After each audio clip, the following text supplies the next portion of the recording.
Hello, welcome সবাইকে TBR একাডেমিতে। তো আমি তোমাদের জন্য চলে এসেছি WBPSI এর আরেকটা প্র্যাকটিস সেট নিয়ে। তো অলরেডি কিন্তু আমরা দুটো প্র্যাকটিস সেট করে ফেলেছি। তো আজকে কিন্তু আমরা 3 নাম্বার সেট নিয়ে চলে এসেছি। তো WBPSI এর জন্য খুব গুরুত্বপূর্ণ একটা টপিক হচ্ছে জেনারেল অ্যাওয়ারনেস। তো জেনারেল অ্যাওয়ারনেস এর একটা ক্লাস নিয়ে আমি চলে এসেছি। তো আমাদের সেটগুলো কিন্তু রেগুলারলি ফলো করতে থাকো তোমরা। তো যারা টার্গেট করছো WBPSI এর জন্য, তো অবশ্যই করে কিন্তু আমাদের এই সেটগুলো থেকে সাজেস্টিভ কোয়েশ্চেনগুলো রয়েছে। তো এর মধ্যে থেকে কিন্তু তোমরা তোমাদের এক্সামে একদম কমন কোয়েশ্চেন পেয়ে যাবে। তো এখান থেকে কিন্তু আমাদের প্রত্যেকটা সাবজেক্টের এবং প্রত্যেকটা টপিকের কিন্তু তোমাদের ক্লাস হবে এবং এই ক্লাসগুলো কিন্তু রেগুলার বেসিস চলতে থাকবে। তো যারা যারা ক্লাসগুলো করছো তো অবশ্যই করে কমেন্ট করে জানাতে পারো তোমাদের ক্লাসগুলো কেমন লাগছে এবং বন্ধুদের সঙ্গে কিন্তু শেয়ার করতে পারো। তো চলো আজকে আমরা ক্লাসে চলে যাই, দেখে নিয়ে আছে কি কি কোয়েশ্চেন রয়েছে। তো আজকে কিন্তু আমরা ক্লাস নাম্বার 3 নিয়ে চলে এসেছি। তো আমরা ফার্স্ট কোয়েশ্চেনে চলে যাব। ফার্স্ট কোয়েশ্চেন কি রয়েছে আমাদের কাছে, দেখো দুটো সেটে কিন্তু আমরা 30টা কোয়েশ্চেন কিন্তু অলরেডি ডিসকাস করে ফেলেছি। তো আমাদের সেটগুলো কিন্তু এইভাবে রেগুলার চলতে থাকবে এবং প্রত্যেকটা সেট কিন্তু 15টা কোয়েশ্চেনের করে সেট থাকছে। তো দেখো ফার্স্ট কোয়েশ্চেন কি রয়েছে আমাদের, নিচের কোনটি জার্মান সিলভারে উপস্থিত থাকে? জার্মান সিলভার আমরা জানি, জার্মান সিলভার হচ্ছে কি একটা অ্যালয়, বা জার্মান সিলভার হচ্ছে একটা সংকর ধাতু। সেই জার্মান সিলভারের মধ্যে কোনটা উপস্থিত থাকছে বা কোনটা থাকছে? তো এখানে অপশন দেখো দেওয়া রয়েছে CU, AG, SN, AL। তাহলে রাইট অ্যান্সার কি হবে? রাইট অ্যান্সার হচ্ছে এখানে কিন্তু আমাদের জার্মান সিলভারের মধ্যে উপস্থিত আছে CU, বা আমরা বলবো যে কপার, ঠিক আছে, যেটাকে আমরা বলছি তামা। AG হচ্ছে আমরা জানি, যেটা আমরা বলছি সিলভার বা রূপো। এছাড়া আমাদের SN হচ্ছে টিন এবং AL হচ্ছে অ্যালুমিনিয়াম, ঠিক আছে। তাহলে জার্মান সিলভারের মধ্যে উপস্থিত থাকছে কপার, ঠিক আছে। কপার ছাড়াও কিন্তু জিঙ্ক উপস্থিত থাকছে জার্মান সিলভারের মধ্যে, ঠিক আছে। তাহলে এবং নিকেল উপস্থিত থাকছে। তাহলে জার্মান সিলভার যে অ্যালয় বা জার্মান সিলভার যে সংকর ধাতু বলবো আমরা, তার মধ্যে কিন্তু copper plus zinc plus nickel কিন্তু এখানে আমরা দেখবো যে উপস্থিত থাকছে। তার মধ্যে একটা হচ্ছে আমাদের কপার, ঠিক আছে, জিঙ্ক এবং নিকেল থাকছে এই সংকর ধাতুর মধ্যে, ঠিক আছে। চলো নেক্সট কোয়েশ্চেন আমরা চলে যাব। নেক্সট কোয়েশ্চেন আমাদের কাছে কি রয়েছে, কোয়েশ্চেন নাম্বার 32 তে আমরা চলে যাব। কোয়েশ্চেন নাম্বার 32 দেখো কি দেওয়া রয়েছে, কোন ব্রিটিশ গভর্নর জেনারেল ভারতের রাজধানী কলকাতা থেকে দিল্লিতে স্থানান্তরিত করেছিলেন? তো দেখো আমি কিন্তু আগের সেটে তোমাদেরকে বলে দিয়েছিলাম যে কলকাতা থেকে দিল্লিতে যে রাজধানী স্থানান্তর হয় সেই ঘটনাটা কবে ঘটেছিল, 1911, ঠিক আছে, 1911 খ্রিস্টাব্দে। 1911 খ্রিস্টাব্দে কিন্তু ঘটনাটা ঘটেছিল, ঠিক আছে। 1911 খ্রিস্টাব্দে কিন্তু ঘটনাটা ঘটেছিল, কলকাতা থেকে, ভারতের রাজধানী কলকাতা থেকে দিল্লিতে স্থানান্তরিত হয়ে যায়। তার কারণটা কি ছিল আমরা জানি, যে 1905-এ কি হয়েছিল, বঙ্গভঙ্গ। ওকে, 1905 যে সালটা ছিল, সেখানে আমরা দেখবো যে বঙ্গভঙ্গের প্রস্তাব, ঠিক আছে, বঙ্গভঙ্গের প্রস্তাব রাখা হয়েছিল, যাতে কিনা কি করা হয়েছিল না, বাংলা আমাদের যে বঙ্গদেশ ছিল সেই বঙ্গদেশকে পূর্ব এবং পশ্চিম দুটো ভাগে ভাগ করে দেওয়া হয়েছিল।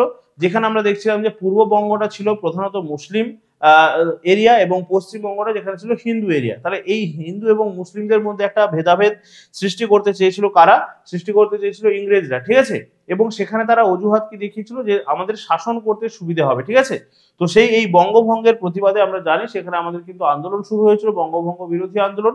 এবং এই আন্দোলনের ফলস্বরূপ আমরা দেখবো যে আমাদের রাজধানী কিন্তু কলকাতা থেকে দিল্লিতে স্থানান্তরিত হয়ে যায় ভারতে। তাহলে এই যে ঘটনাটা ঘটেছিল, তখন ভারতের গভর্নর জেনারেল কে ছিলেন? ভারতের গভর্নর জেনারেল কে ছিলেন? অপশন দেখো দেখো দেওয়া রয়েছে আমাদের, দ্বিতীয় Lord Hardinge, Lord Ripon, Lord Chelmsford, নাকি লর্ড লিটন। তাহলে রাইট অ্যান্সার কি হয়ে যাচ্ছে?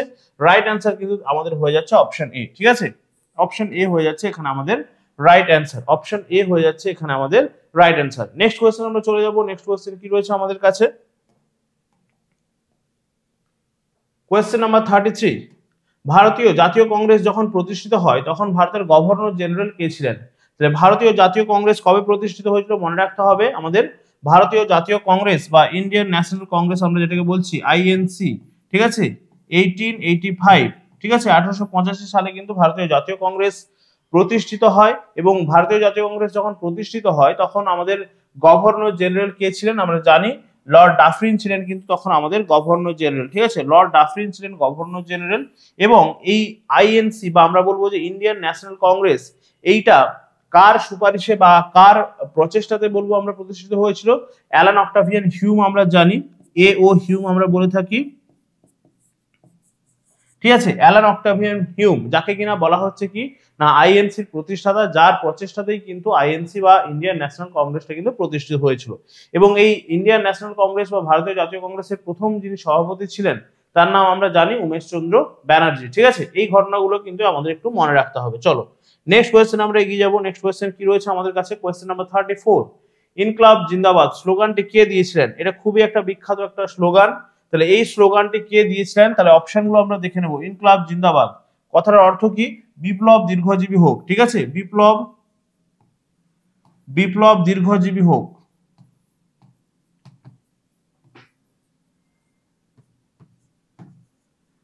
ঠিক আছে, এই ইনকলাব জিন্দাবাদ কথার অর্থ হচ্ছে বিপ্লব দীর্ঘজীবী হোক। তাহলে এই যে কথাটা বা এই স্লোগানটা কে দিয়েছিলেন? প্রথম দেখো বলা হচ্ছে অপশনে মোহাম্মদ ইকবাল, ভগৎ সিং, সুভাষচন্দ্র বসু নাকি লালা লাজপত রায়। তাহলে রাইট অ্যান্সার কি হবে?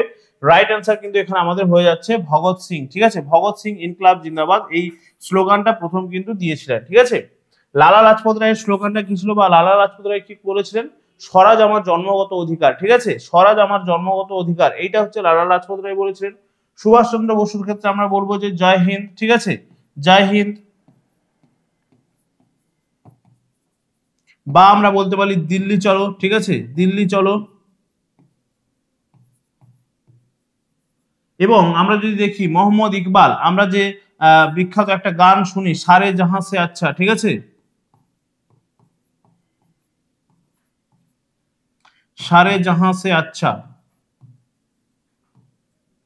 এই যে গানটা, এই গানটা কিন্তু মোহাম্মদ ইকবালের লেখা। ঠিক আছে, মনে রাখতে হবে। তাহলে দেখো ভগৎ সিং এখানে আমাদের স্লোগানটা কি দিয়েছিলেন? ভগৎ সিং স্লোগানটা দিয়েছিলেন ইনকিলাব জিন্দাবাদ, যার অর্থ হচ্ছে বিপ্লব দীর্ঘজীবী হোক। মোহাম্মদ ইকবালের বিখ্যাত গান আমরা শুনেছি সবাই, সারে জাহাঁ সে আচ্ছা, এই গানটা মোহাম্মদ ইকবালের লেখা।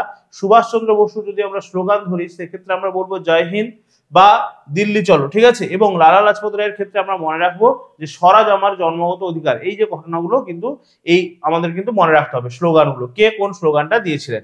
নেক্সট কোয়েশ্চেন আমরা চলে আসবো। নেক্সট কোয়েশ্চেন কি রয়েছে আমাদের কাছে, কোয়েশ্চেন নাম্বার 35, সত্য বিলোপ নীতি কে প্রবর্তন করেছিলেন? খুবই ইম্পর্টেন্ট, সত্য বিলোপ নীতি কে প্রবর্তন করেছিলেন? দেখো অপশন দিয়েছে Lord Wellesley, Lord Dalhousie, Lord Canning, Lord Linlithgow. Right answer কি হবে? রাইট অ্যান্সার হয়ে যাচ্ছে কিন্তু আমাদের লর্ড ডালহৌসি। ঠিক আছে, লর্ড ডালহৌসি হচ্ছে আমাদের সত্য বিলোপ নীতি প্রবর্তন করেছিলেন। লর্ড ডালহৌসি আমাদের সত্য বিলোপ নীতি কিন্তু প্রবর্তন করেছিলেন। নেক্সট কোয়েশ্চেন কি রয়েছে আমরা দেখে নেব।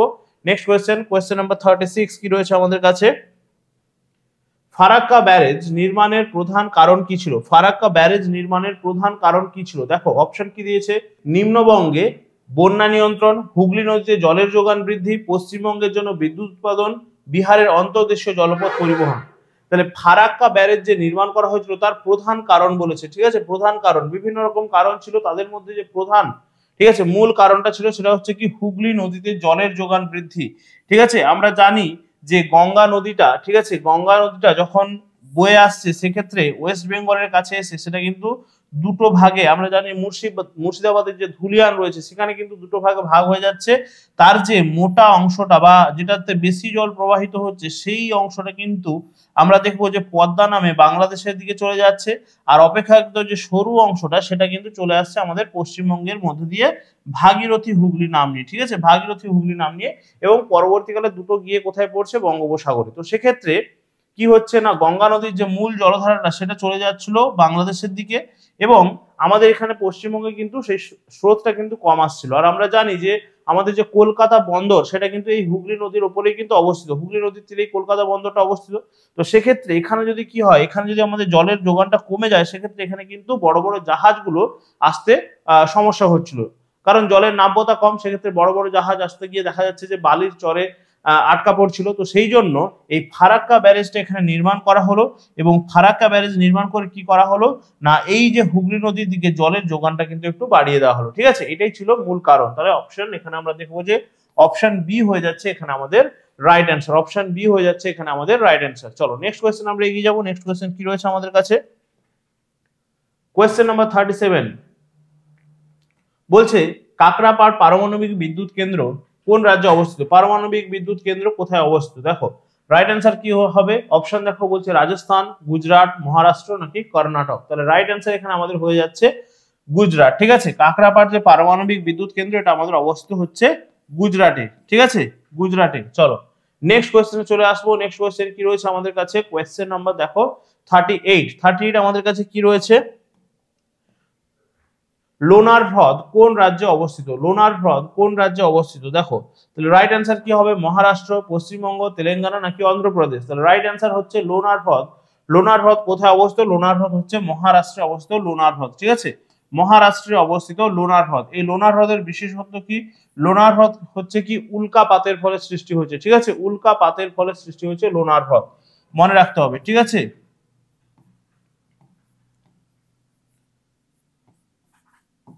উল্কাপাতের ফলে সৃষ্টি হয়েছে, ঠিক আছে।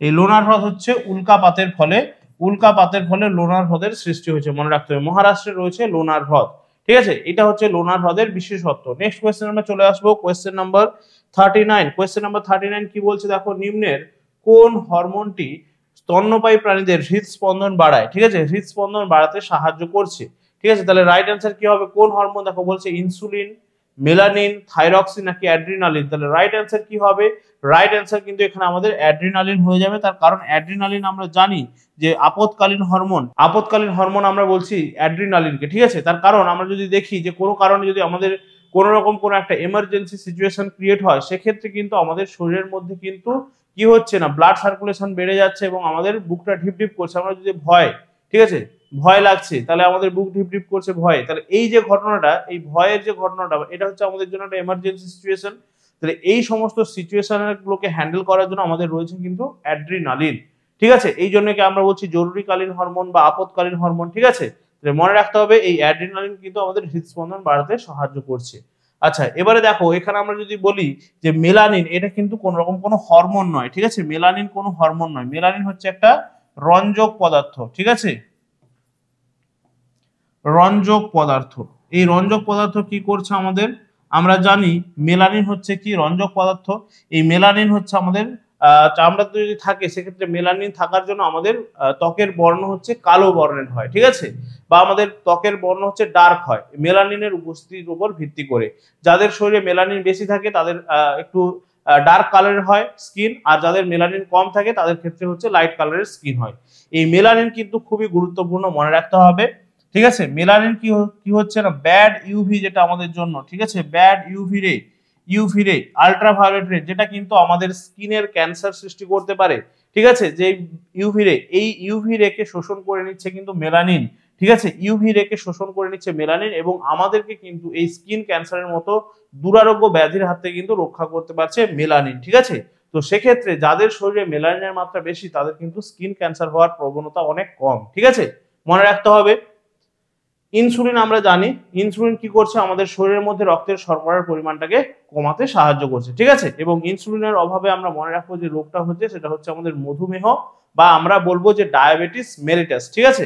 চল নেক্সট কোয়েশ্চেন আমরা চলে আসছি। নেক্সট কোয়েশ্চেন কি রয়েছে আমাদের কাছে, কোয়েশ্চেন নাম্বার 40 বলছে নিচের কোন ভিটামিন আমাদের ত্বক এবং চোখকে সুস্থ রাখতে সাহায্য করে, ত্বক, স্কিন এবং আমাদের চোখকে সুস্থ রাখতে সাহায্য করছে। দেখো বলছে vitamin A, vitamin B, vitamin C নাকি ভিটামিন ডি। রাইট অ্যান্সার কি হবে, রাইট অ্যান্সার কিন্তু আমাদের এখানে হয়ে যাচ্ছে অপশন এ, ভিটামিন এ, ঠিক আছে, ভিটামিন এ হয়ে যাচ্ছে আমাদের। কিন্তু এই ভিটামিন এ কিন্তু আমাদের স্কিন এবং আমাদের কিন্তু চোখকে ভালো রাখতে সাহায্য করছে।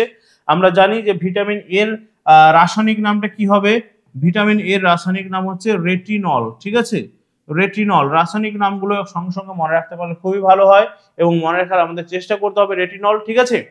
আচ্ছা এখানে যদি দেখি আমাদের, তাহলে রেটিনল বা ভিটামিন এর অভাবে কি হচ্ছে, ত্বকের কি ধরনের সমস্যা হচ্ছে, আমরা বলবো যে টোড স্কিন, ঠিক আছে, টোড স্কিন হয়ে যাচ্ছে। যদি আমরা দেখি টোড স্কিন মানে কি, টোড স্কিন মানে আমরা বলবো যে আমাদের যে ত্বকটা সেটা হচ্ছে কি ব্যাঙের চামড়ার মতো খসখসে হয়ে যায়, ঠিক আছে, আমাদের চামড়াটা আমাদের ত্বকটা কি হচ্ছে ব্যাঙের চামড়ার মতো খসখসে হয়ে যাচ্ছে। তাহলে সেই যে ঘটনাটা সেটাকে আমরা বলছি টোড স্কিন, যদি ভিটামিন এর অভাবে আমরা যদি আমাদের শরীরে ভিটামিন এর অভাব হয়, ঠিক আছে। চোখের ক্ষেত্রে কি হবে, চোখের ক্ষেত্রে আমরা বলবো যে যদি আমাদের শরীরের মধ্যে ভিটামিন এর অভাব হয় সেক্ষেত্রে কি হবে না, নিকটালোপিয়া বা রাতকানা, ঠিক আছে, নিকটালোপিয়া বা রাতকানা,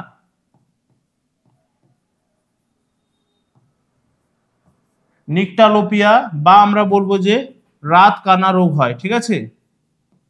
নিকটালোপিয়া বা রাতকানা রোগ হচ্ছে ভিটামিন এর অভাবে, ঠিক আছে। তাহলে মনে রাখতে হবে চামড়ার ক্ষেত্রে আমরা বলবো যে টোড স্কিন, ঠিক আছে, বা নিকটালোপিয়া, এই সমস্ত কিন্তু ঘটনাগুলো ঘটছে ভিটামিন এর অভাবে, ঠিক আছে। চলো নেক্সট কোয়েশ্চেন আমরা চলে আসছি। নেক্সট কোয়েশ্চেন কি রয়েছে আমাদের কাছে? কোয়েশ্চেন নাম্বার 41, নিম্নলিখিত কোনটি খাদ্য সংরক্ষণকারী নয়?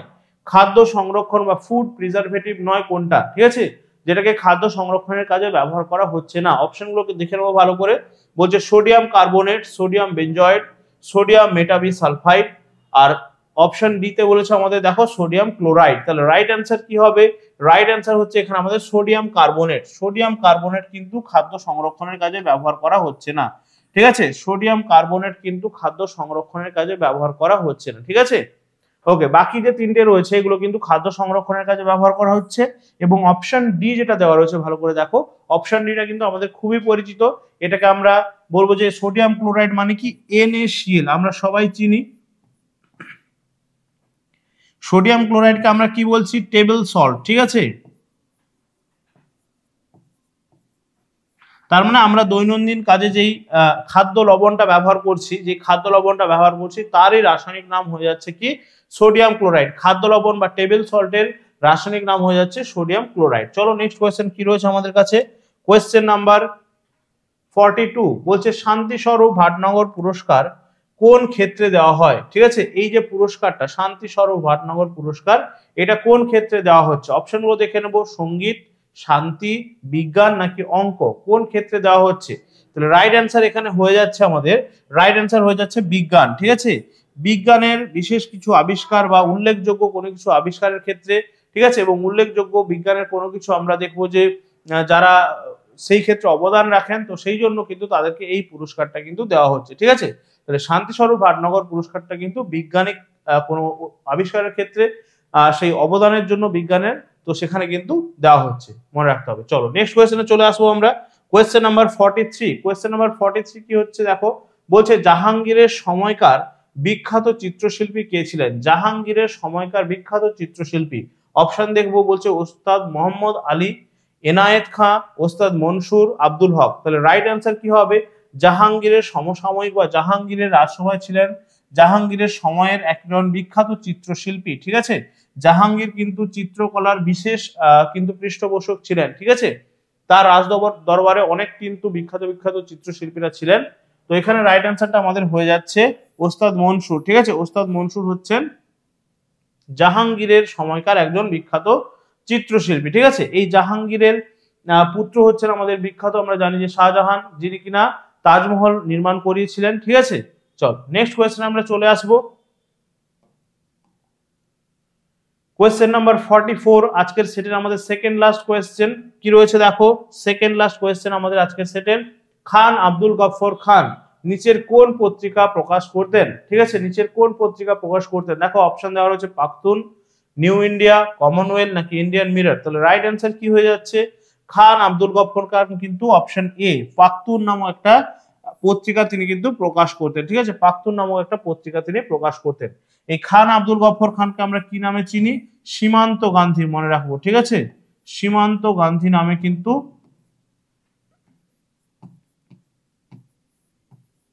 সীমান্ত গান্ধী নামে আমরা চিনি খান আব্দুল গফফর খানকে, ঠিক আছে। এবং তার যে সহকারীরা ছিল বা তার যারা অনুগামীরা ছিল তাদেরকে আমরা কি বলতাম না? লাল কোর্তা বাহিনী, ঠিক আছে, তিনি গঠন করেছিলেন।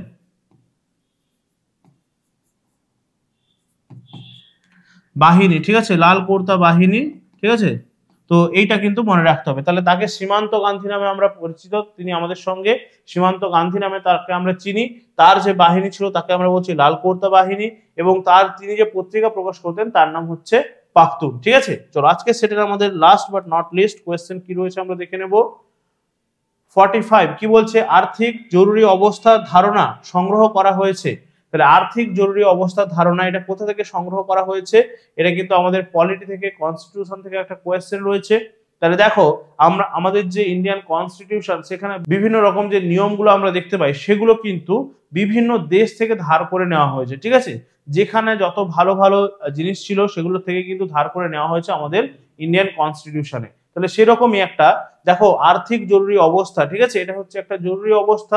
আর্থিক জরুরি অবস্থার সেটা ধারণাটা কোথা থেকে নেওয়া হয়েছে, বলছে মার্কিন যুক্তরাষ্ট্র, জার্মানি, জাপান নাকি সোভিয়েত রাশিয়া। তাহলে রাইট অ্যান্সার কি হবে, মার্কিন যুক্তরাষ্ট্র, ঠিক আছে, ইউএসএ, ঠিক আছে, ইউএসএ থেকে কিন্তু নেওয়া হয়েছে, ইউএসএ বা মার্কিন যুক্তরাষ্ট্র থেকে কিন্তু এই আর্থিক জরুরি অবস্থার ধারণাটা সংগ্রহ করা হয়েছে, ঠিক আছে। চলো, এটাই ছিল আজকে আমাদের সেটের লাস্ট কোয়েশ্চেন। তো এইরকম ভাবেই কিন্তু সেটগুলো তোমাদের কাছে আসতে থাকবে এবং প্রত্যেকটা আগে যে সেটগুলো তাদের মতোই কিন্তু এখানে তোমাদের অ্যান্সার কিটাও প্রোভাইড করা রয়েছে, তোমরা নিজেরাই কিন্তু প্র্যাকটিস করতে পারবে। তো যারা যারা ক্লাসগুলো করছো তো তোমরা জানাবে যে ক্লাসগুলো কেমন লাগছে, এবং যারা যারা আপকামিং WBPSI এর জন্য কিন্তু প্রিপারেশন নিচ্ছ তো অবশ্যই করে কিন্তু তোমরা ক্লাসগুলো দেখতে থাকো, এবং যারা যারা ক্লাসগুলো করছো তোমাদেরকে বলবো তোমরা কিন্তু একটু বন্ধুদের সঙ্গে ক্লাসগুলোকে শেয়ার করবে, যাতে কিনা তারাও কিন্তু ক্লাসগুলো করতে পারে। এবং অবশ্যই করে কিন্তু এই সেটগুলো কিন্তু সাজেস্টিভ সেট, এর মধ্যে থেকে কিন্তু তোমরা তোমাদের এক্সামে কিন্তু কমন কোয়েশ্চেন পেয়ে যাবে। তো সেই জন্য একদম মিস না করে ক্লাসগুলো কিন্তু প্রত্যেকটা দেখতে থাকো, এক্সামে কিন্তু অবশ্যই তোমরা বেনিফিট পাবে, ঠিক আছে। তো চলো আজকে এই পর্যন্তই, নেক্সট ক্লাসে তোমাদের সঙ্গে দেখা হচ্ছে। সবাই ভালো থাকবে, ভালো করে পড়াশোনা করতে থাকো, টাটা, থ্যাংক ইউ।